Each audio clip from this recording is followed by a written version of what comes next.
Здравствуйте еще раз. Тема моего сегодняшнего семинара – это мое учение о Боге, организация мира.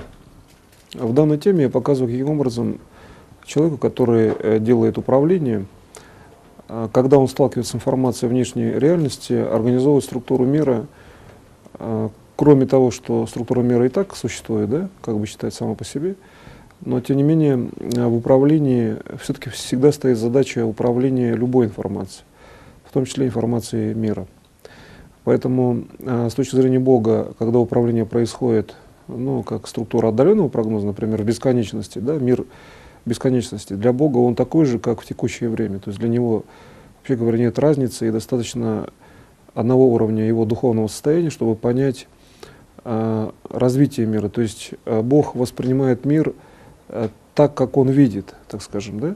Для человека мир должен быть таким, что он должен фактически видеть взор Бога и тогда понимать мир в более глубинной структуре. То есть нужно постараться понять, что внешний мир — это есть тот уровень, который Бог воспроизводит как бы в любой точке времени. То есть он делает эту структуру мира как из прошлого времени, да, как из текущего, так и из прошлого. Логически это совершенно четко понятно. Бог есть везде, поэтому данная точка мира — это есть его совокупное действие.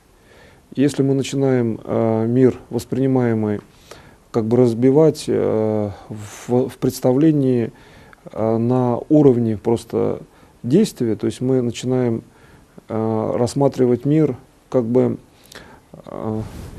фактически раздвигающимся от уровня текущего времени в разные точки действия Бога, то получается, что мы находим очень простой критерий вообще в постоянство мира, что мир вообще вот в этом уровне, зная Бога, да, видя его действия, нельзя вот раздвинуть. То есть если мы стараемся его в логической, что ли, модели развести в разные стороны по разным источникам действия в одну точку, то есть это как бы три световые проекции: с прошлого времени, с текущего времени и с будущего. И, казалось бы, можно просто взять и по трем проекциям пройтись, посмотреть, где вообще начальная точка действия этой проекции, то оказывается, вот разбить мир нельзя. Даже в управлении, то есть его нельзя раздвинуть, его нельзя, например, логически, что ли, просмотреть. Вот. И отсюда, получается, возникает статус прямого видения. Вот для чего нужно прямое зрение, да, управление реальными событиями? Для того, чтобы иметь другой уровень воззрения, другой уровень восприятия, где ваш личный взор — это также взор одновременный. То есть вы смотрите фактически так же, то есть с любой точки зрения, то есть с прошлого, да, с текущего и с будущего времени. И вот когда вы учитесь и начинаете смотреть так же, то вы начинаете организовывать мир так, как его организовывает Бог изначально.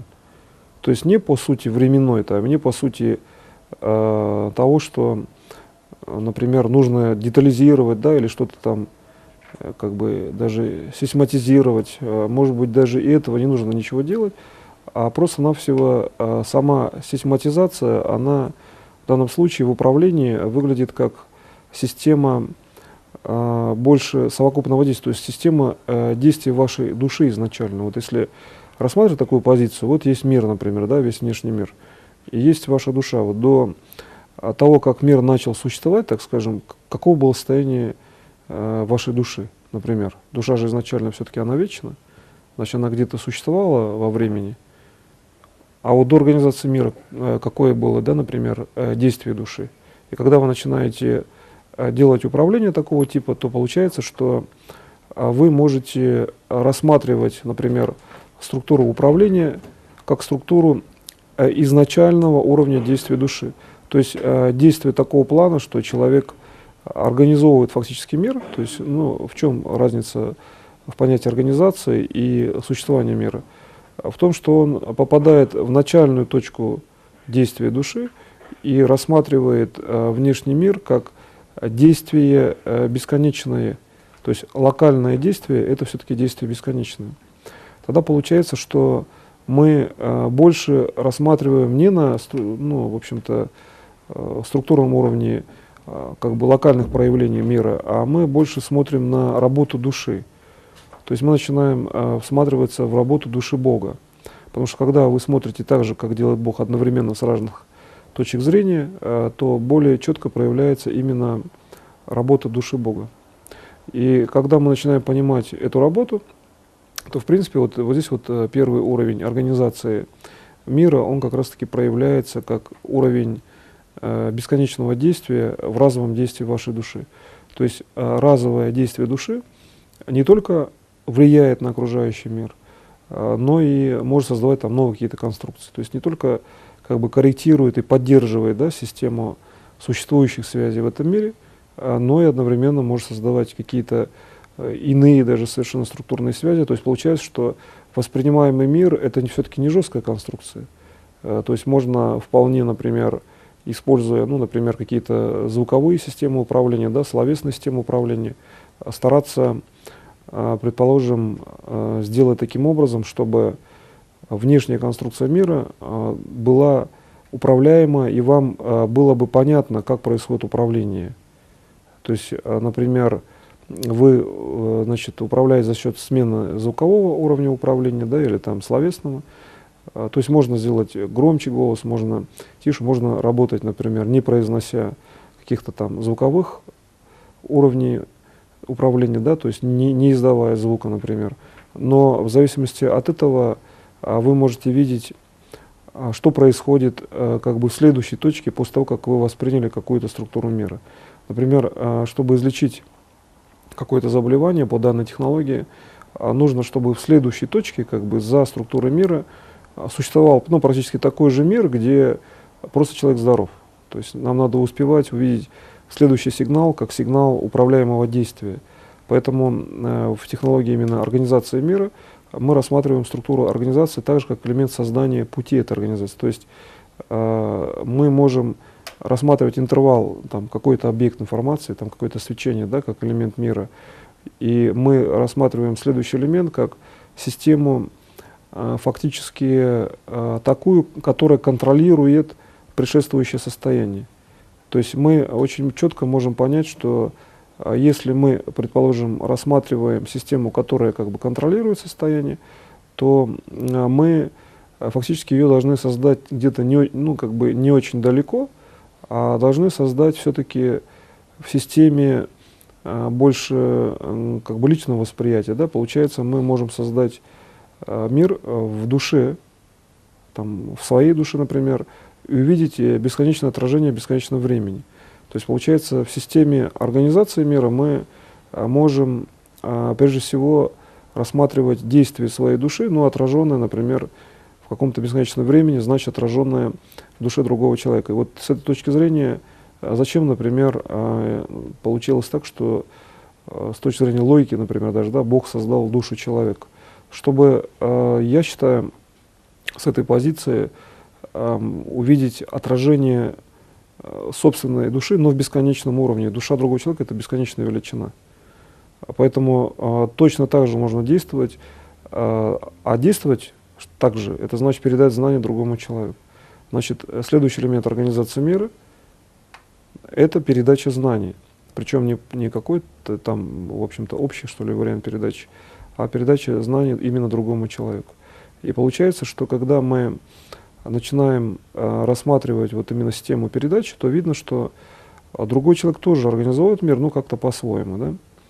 То есть можно рассмотреть его уровень действия в организации мира, например, в макросозидательном плане, и именно в макросозидательном плане рассмотреть вот эти траектории. Это позволительно делать, потому что если какие-то частные задачи, это, в общем-то, личное дело человека, а вот именно в макросозидании, как правило, системы полностью открыты. Поэтому получается, что мы можем посмотреть, где вот на данный элемент мира там какой-то влияет именно конкретный человек, то есть где его ниша влияния.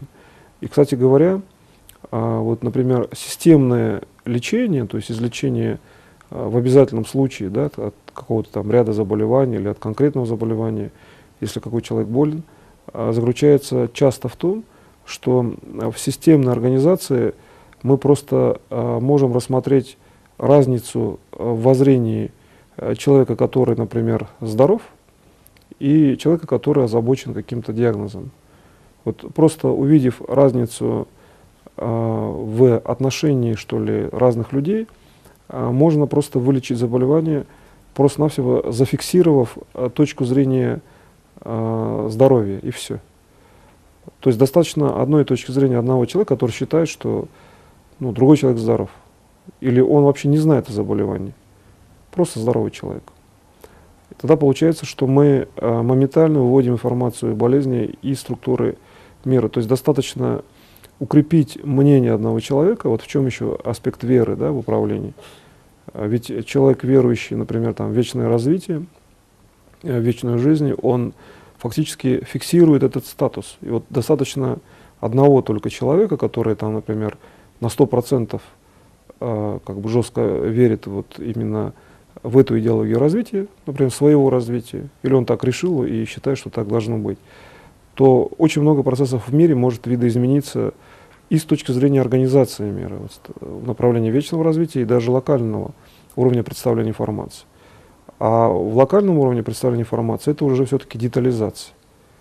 Вот это важный момент для тех, кто практикует именно сейчас. Да? То есть получается детализация, когда мы начинаем видеть управление таким образом, что каждый частный случай это есть тоже, например, ваше личное действие, то получается, что мы вполне можем, чтобы упростить систему действий, систему восприятия или передачи информации, рассмотреть, что должен делать тогда каждый конкретный человек, что конкретный человек должен сделать, например, по своей линии развития. Хорошо, когда человек знает свой прогноз и двигается в направлении каких-то конкретных фаз прогноза. Да? То есть прогноз выраженный в социальных явлениях. А если он находится в системе просто некого действия, скажем так, какое-то событие у человека, и он может здесь используя слова, начальные какие-то системы слов, или же, например, звуковые сочетания, старается понять, рассмотреть информацию так, что ему делать дальше вообще. То есть, что является его следующим движением, скажем, в системе информации в этом мире. То вот здесь, получается, я считаю, что именно по этой технологии можно увидеть, как решать свои собственные задачи, просто часто организовывая информацию всего мира. Вот для этого достаточно рассмотреть, что есть вообще весь мир для человека, то есть где содержится информация о нем, что это. Как правило, это обычный элемент какого-то свечения и, в принципе, ничем не отличается от любой другой информации. То есть вся информация выглядит в виде оптических каких-то проявлений часто, и поэтому можно сказать, что информация мира — это есть свечение в этой точке, и все. И что она из себя представляет, эта информация мира, можно, конечно, уже дальше детализировать. Понятно, что это весь мир. Значит, в этой информации можно попасть в любое локальное событие, через нее. Да? Значит, а дальше видно, например, частное событие свое, других людей. Но суть, в принципе, не в том, чтобы попадать в события через макроуровень, а в том, чтобы уметь управлять системой, фактически имея собственную цель, выраженную как цель, то есть не под структуру действия внутри некого макромира, а личную цель. То есть человек двигается, он же не всегда воспринимает, что он двигается через макросистему. И он просто работает, двигается, что-то делает и так далее. Поэтому, получается, нам нужно уметь свои личные действия выразить в структуре макромира, ведь именно сегодня мы говорим об организации мира, где мы и организовываем, и делаем то, что уже, в принципе, сделано, получается. То есть, если есть какие-то дороги, леса, пространства, они уже существуют, нет смысла повторяться в управлении. И вот здесь возникает уровень следующий, что именно для человека, например, повтора, вообще говоря, никогда не бывает, если вы работаете для другого человека. А вот если работаете по другим системам, просто физической реальности, какой-то информативной реальности, то, чтобы избежать повтора, нужно делать всегда следующее действие в новом пространстве. То есть увидеть отличие текущего пространства, текущего мира, так скажем, от того, что вообще существует в пространстве информации. И организовывать действия в том пространстве, где событий еще нет. Это самый простой способ организовывать мир устойчивый. И вот когда вы начинаете организовывать там систему, где еще ничего нет, вот такое часто бывает, например, в детстве, да, что человек видит что-то новое совершенно, начинает там какие-то элементы строить реальности, ну, которые понятны ему. И когда вы начинаете видеть вот эту систему управления как систему действия, то получается вот организовать это пространство, кстати, можно только в первую очередь на основе физического тела человека. То есть это пространство существует совершенно в очень жесткой как бы связи именно с физическим телом человека. Потому что именно физическое тело является носителем, во-первых, информации, да, всей реальности тоже у человека. И здесь фактор, ну, как бы новизны некой, да, в управлении. Что есть физическое тело одного конкретного человека? Это совершенно новая информация, вообще говоря. Вот если посмотреть в мире, что существует, ну, как системное, постоянное действие, а что вообще уникальное и совершенно новое, это в том числе, и в первую очередь, кстати, это физическое тело человека. Вот с точки зрения Бога, Он, когда создал свое физическое тело, что для него должно быть новым дальше, например? Вот. Он может сказать, что новое только то, что изначально создано, да, логический постулат. Сначала было его физическое тело, значит, самое, что ли, новое, так скажем, самое первое — это его физическое тело и все, что связано с ним. Значит, по этой схеме физическое тело именно человека можно, в общем-то, назвать как уровень первичной новизны. Значит, строить новое мы можем по отношению к физическому телу. Вся другая информация не является, ну, как бы первичной. Вот в чем особенность, ну, данного управления. Поэтому получается, что здесь мы все-таки находим больше логическую модель же, да, но на самом деле это не совсем логика, опять же, это просмотр ситуации с точки зрения больше, так скажем, управляющего сновидения, визуализации реального мира. Вот то, что сейчас я рассказываю, это больше управление физической реальностью, ну, например, там, управление там, платы самолета и так далее. Это вот именно такой уровень управления. А логика — это просто как система, определяющая контуры данного управления. И когда вы работаете на разном уровне управления, либо это логика, либо это, например, воспроизведение каких-либо системных действий, ну, другого плана. Например, я рассматриваю самолет или АЭС, или там диагностирую просто какую-то систему, объект информации. Тогда что я делаю? Каждый что делает человек? Он может там логически продумать ситуацию, а может просто просмотреть, да, ситуацию. В чем разница между просмотром и логикой? В том, что просмотр определяет текущее первичное состояние системы. Чтобы диагностировать систему, надо просто настроиться на первичное состояние системы в текущий момент, и все. Там сложностей, в принципе, вообще никаких нет. То есть понятие прогноза, понятие управления, что ли, это всего лишь навсего первичное состояние системы сейчас.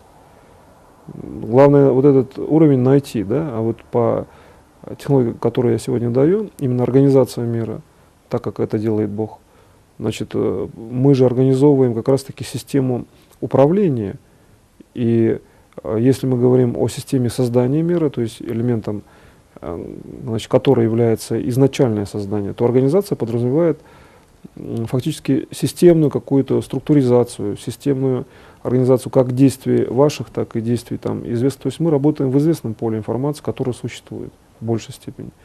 Если нужно создать, значит мы создаем. Да?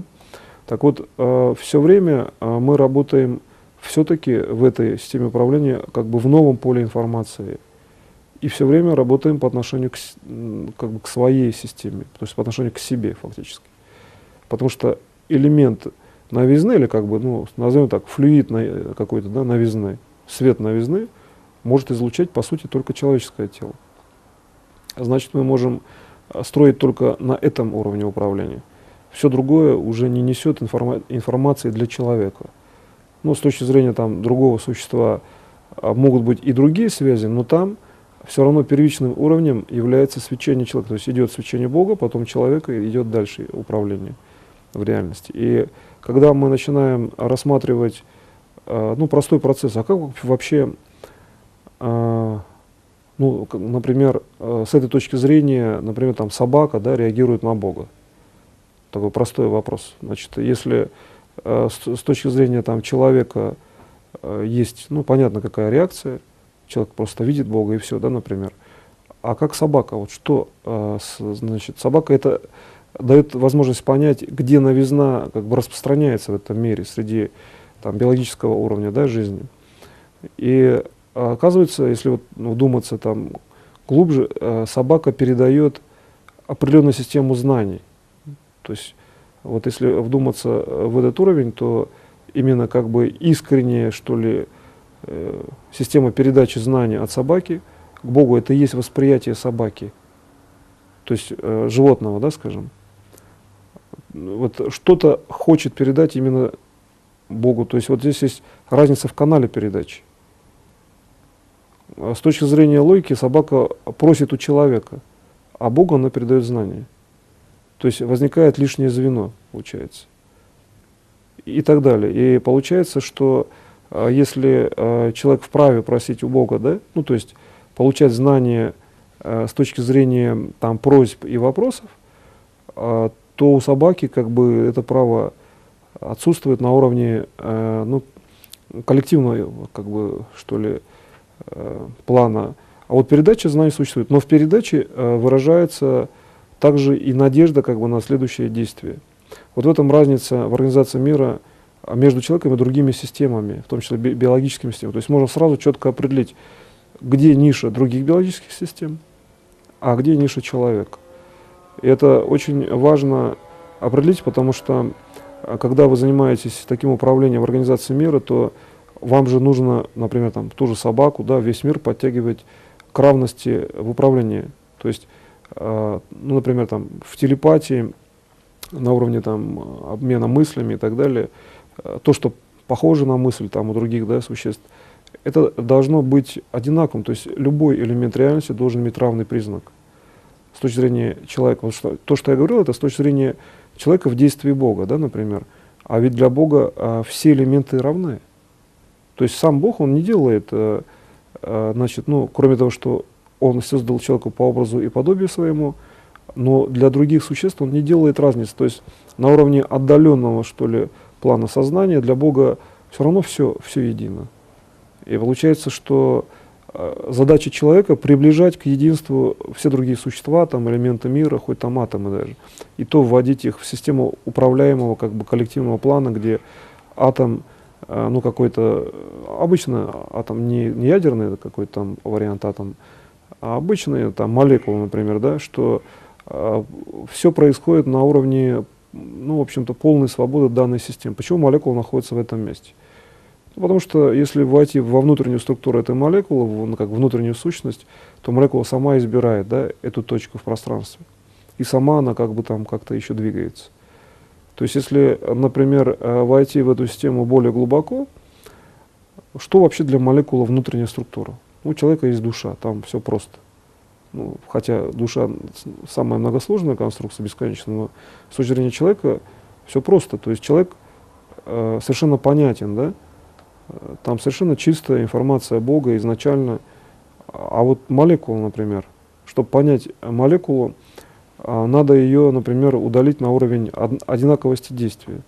То есть что молекула, что там 10 молекул или там целое какое-то неизвестное вещество, это все одно и то же. Это одно и то же в понимании должно быть, потому что Бог же все одинаково понимает.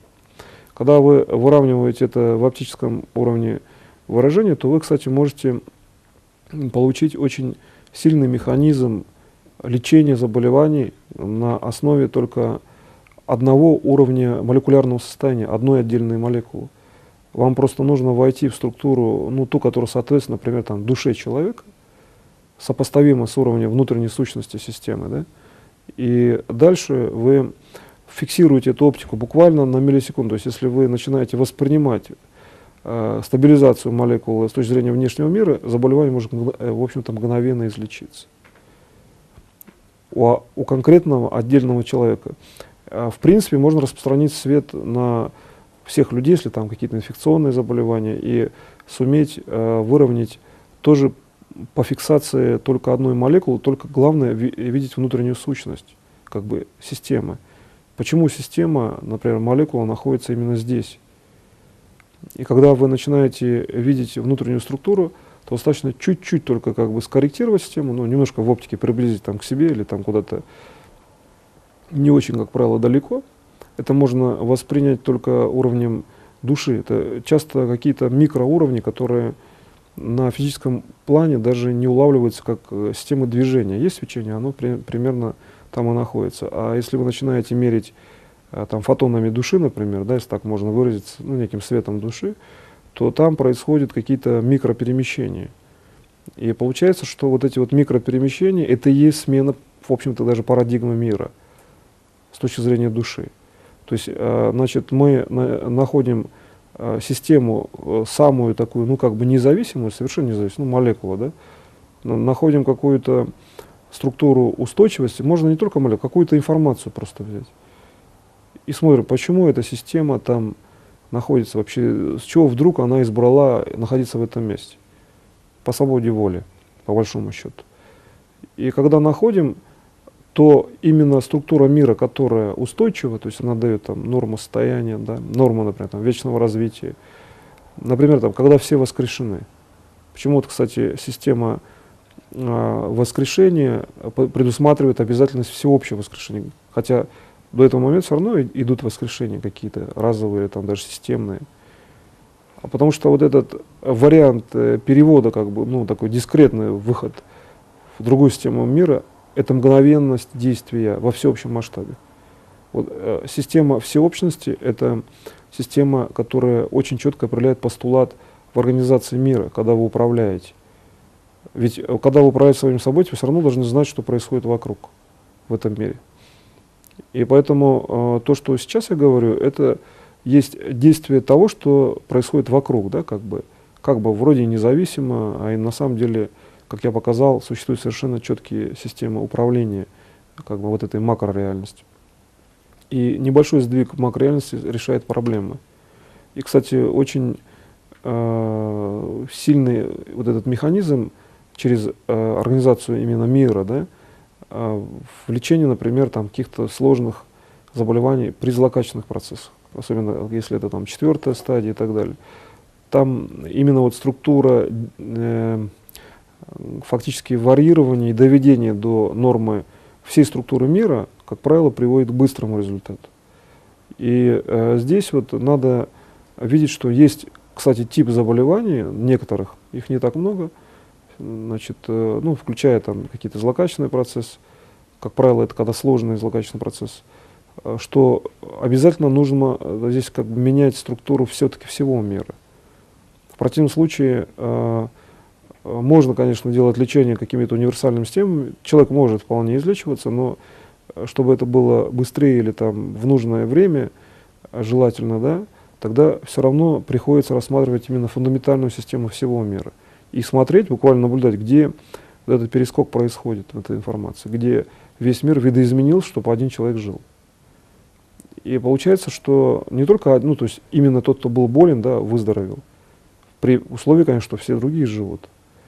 Значит, и когда мы рассматриваем, ну, это как бы вообще безусловная величина, что все остальное, естественно, нормально, то вот здесь вот переход именно в структуру передачи, что ли, знания от того, что вы получили норму, он все-таки тоже всеобщий. То есть, если вы кого-то излечили, особенно если это какое-то сложное заболевание, то от этого другим становится только лучше, потому что они приобретают опыт, хотя и ваш это опыт как бы личный, но ведь вот это вот как бы перещелкивание выглядит на, ну, на скрытом звуке как элемент ну, нарастания гудения, потом как бы именно небольшой щелчок на отдалении.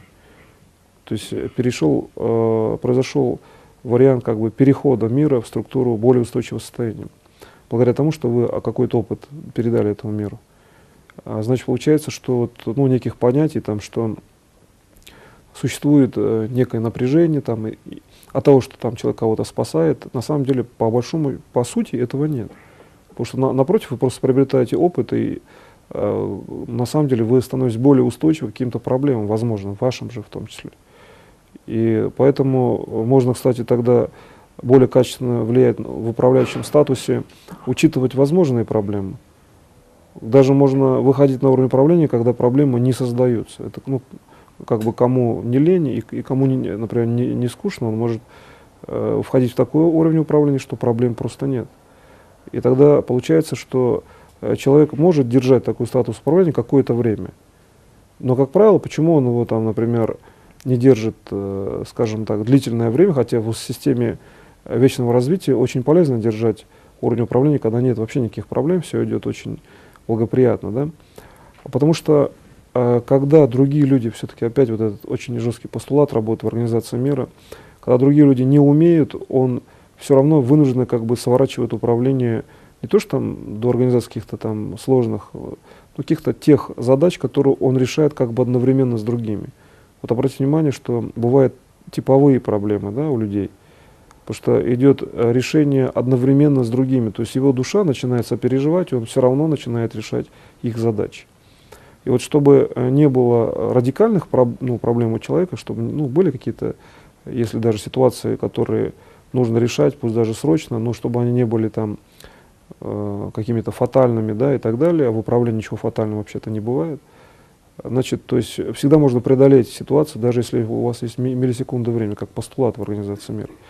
И получается, что вы можете, кстати, это время еще создать. То есть не обязательно даже за элемент времени хвататься. Здесь все-таки вот система сопереживания, то есть система содействия, да, это основная система распространения знаний как бы в системе, что ли, интенсивности знаний. Поэтому ведь в первом аспекте все духовные системы управления, да, религии рассматривают работу души человека, где идет передача знаний именно. И когда вы начинаете анализировать эту сторону в Организации мира, то возникает именно система, где личность организовывает мир, то есть мир, заключенный в личность человека. А тогда уже Организация мира — это, в принципе, просто некая самоорганизация. На уровне информации это выглядит просто, что личность какие-то уровни информации берет, там, подводит себе, берет под контроль. И вот здесь вот вырисовывается первый контур в Организации мира, где внешний мир и мир внутренний, как бы, да, мир личности, начинает как бы стыковаться в уровне развития некой информации, некой такой волны информации, которая является реальностью. То есть реальность — это вот как бы такая просто полосочка информации, которая выявлена как физическая реальность, там, информативная реальность. А здесь есть пространство личности, и там есть пространство фактически Бога на удалении определенном. Да? Когда уже Бог дает вам лично, то вы видите его напрямую, тогда реальность становится управляемой. То есть вывод такой: чем точнее вы видите Бога, тем более управляемая реальность. Значит, можно видеть Бога там глазами, душой, зрением, но если вы видите еще и действием, то есть действуете как Он, то получается реальность становится совершенно управляемой.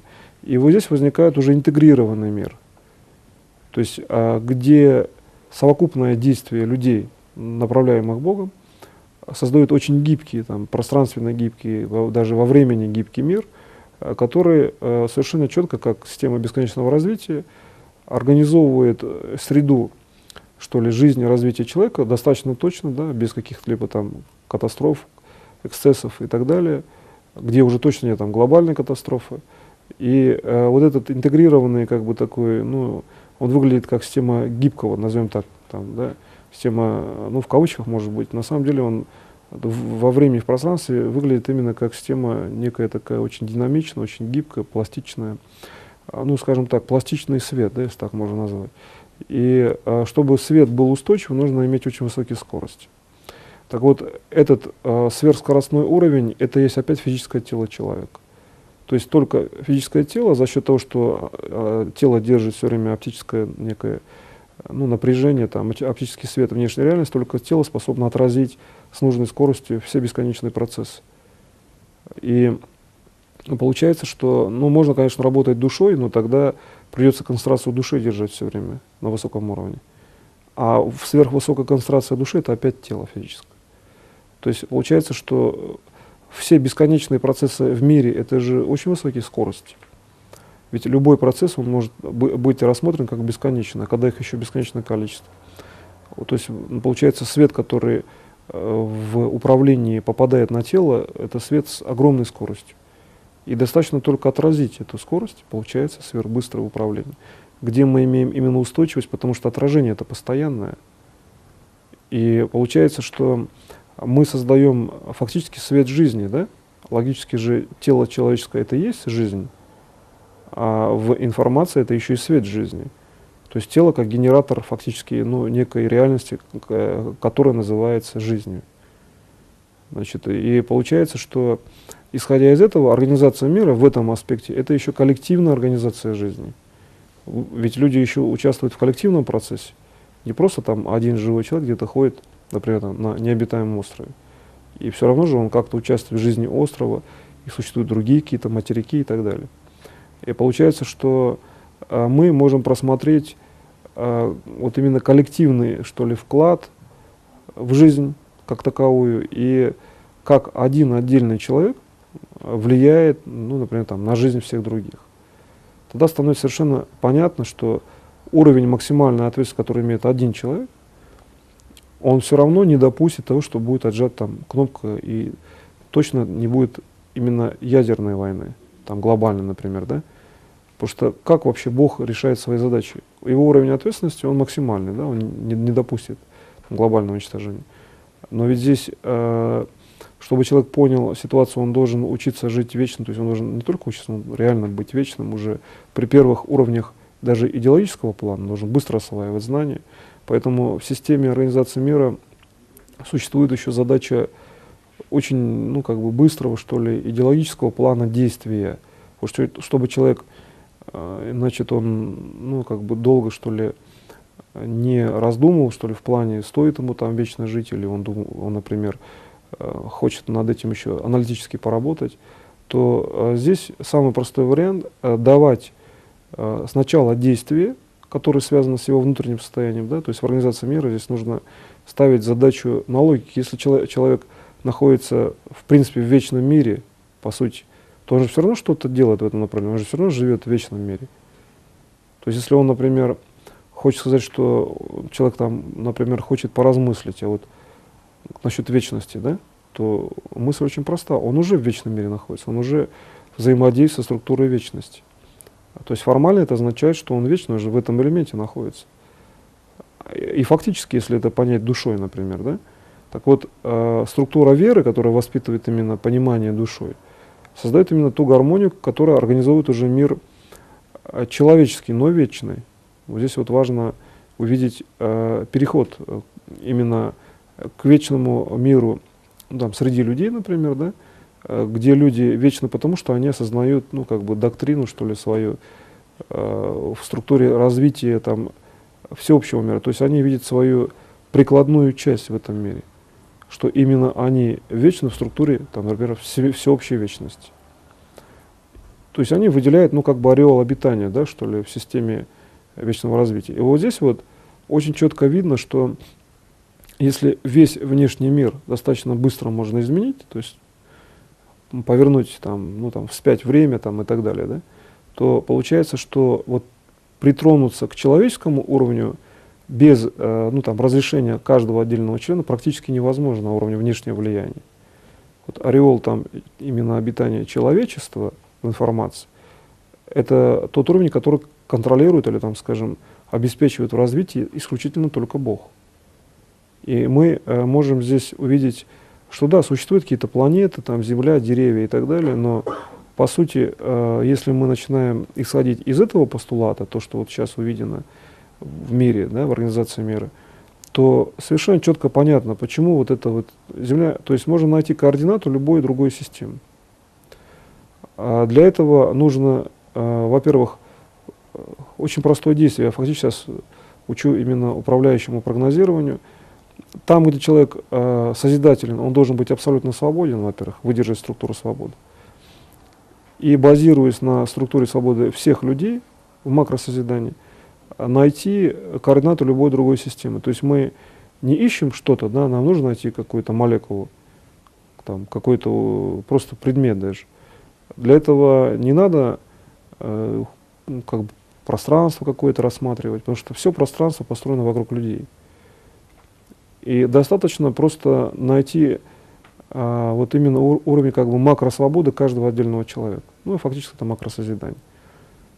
Найти, кстати, это несложно. Возле каждого человека есть определенное пространство, и достаточно по признаку идентичности найти в 2-3 уровнях. Кстати, не обязательно даже рассматривать конкретных людей.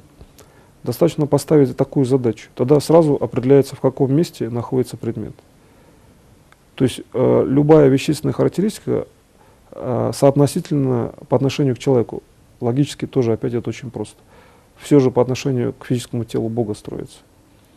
Значит, нам достаточно рассмотреть действие человека, и мы находим любую систему. Но зачем мы взяли именно образ другого человека? Потому что нам нужно знания передать. Это могут быть конкретные люди, значит, вы быстрее передаете знания именно им, а могут быть просто системы образов, то есть просто люди как таковые. Следовательно, еще один из аспектов передачи информации, да, в организации мира, вообще как таковая организация мира, это передача знаний либо через просто образу человека, да, в условиях, когда совершенно свободен человек, любой причем. Образ в том-то и суть, что это системный уровень выражения человека, то есть мы рассматриваем тот пласт, где любой человек свободен.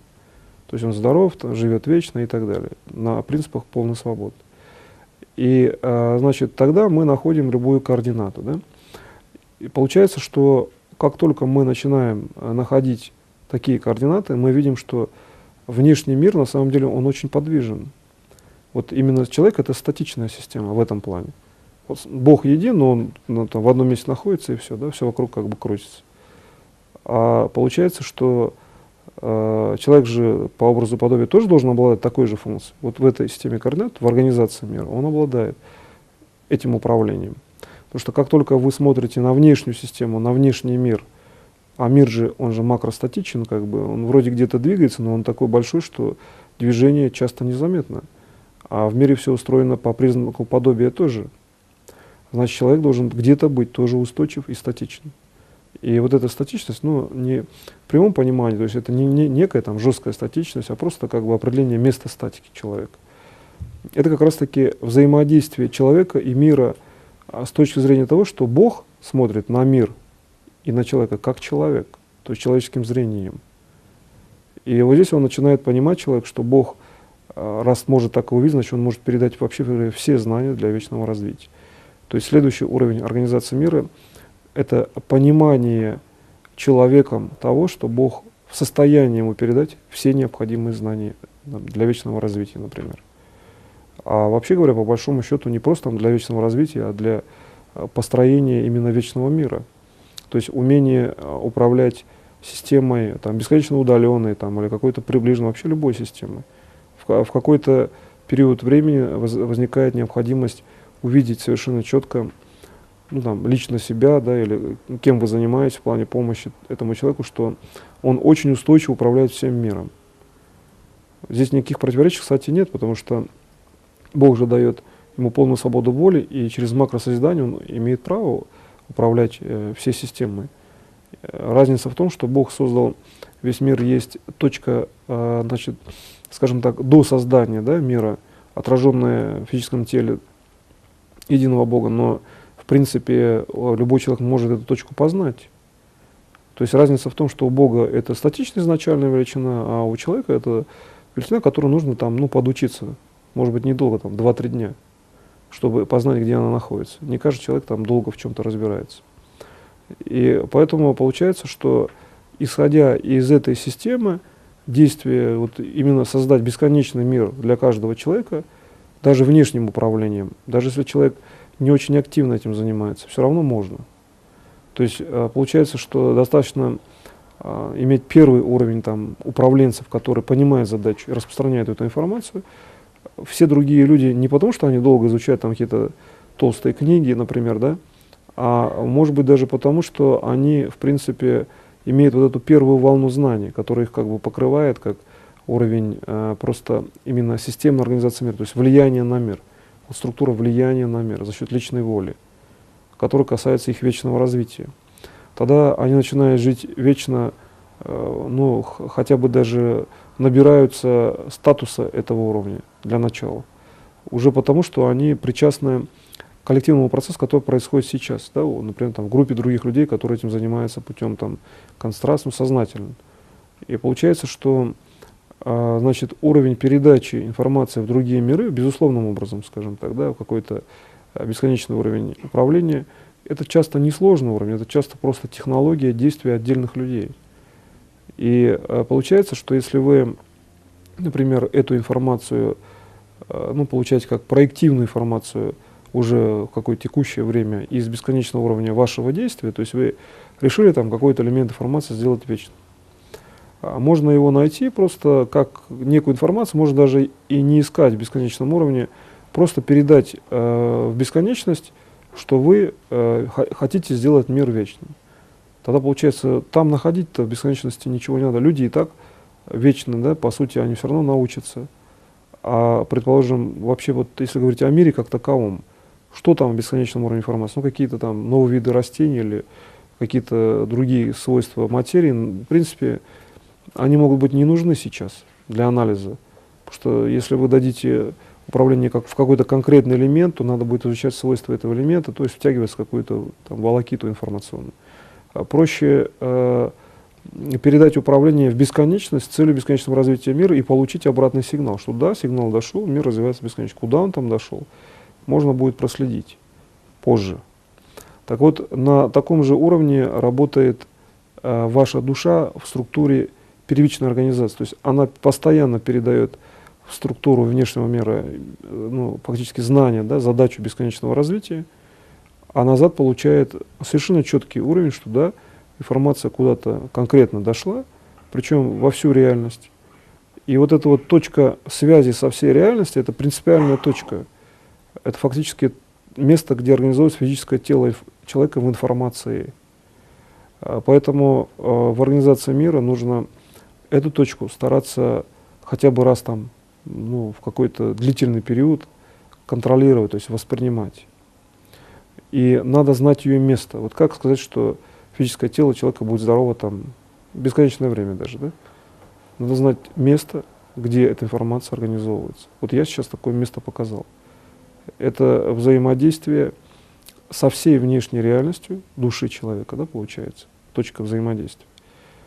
И, ну, более детально можно просмотреть, если там 2-3 раза рассмотреть этот участок управления, который сейчас я сказал, и смотреть свое личностное, свое местонахождение. Тогда можно через проективные системы своего места находить эту точку постоянно. Она, кстати, почти не меняется. Но с возрастом там получается, что значит, чтобы не было каких-то у человека проблем, там реальных, да, он должен просто эту точку постоянно переводить, скажем так, в свое физическое тело. Вот здесь вот важно еще как бы часто делать управление, чтобы не было разрыва между состоянием тела в этой точке, то есть информацией фактически, да, и вашим телом реально. То есть эта точка вот на уровне, что ли, логики, это и есть ваше тело физическое.